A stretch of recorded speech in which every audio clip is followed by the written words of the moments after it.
PSLE exam, StudySmart. Everything you need to know about PSLE indicative cutoff points. What do the indicative cutoff points mean? To understand the COP, we must first understand the PSLE score.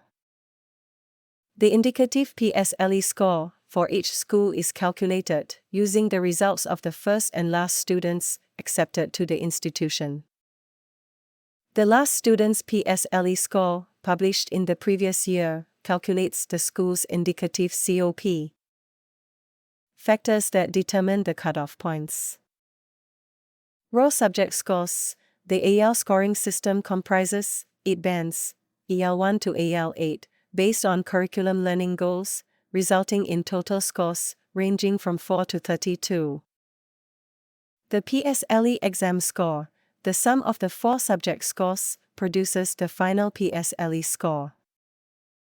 SBB, subject-based banding. The regular course students benefit from SBB banding and can be assigned to express, normal, technical, or normal, academic, high school courses under the new system.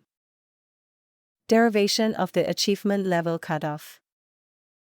Individual item scores for each student are simulated using their raw scores. The indicative COP for each school is calculated using the most recently accepted student's PSLE score.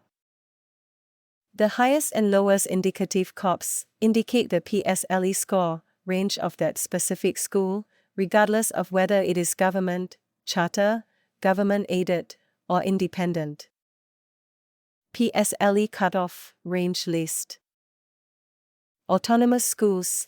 The PSLE cutoff point for express stream, or integrated program, and normal courses is between 8 and 16 points and 26 and 29 points, respectively.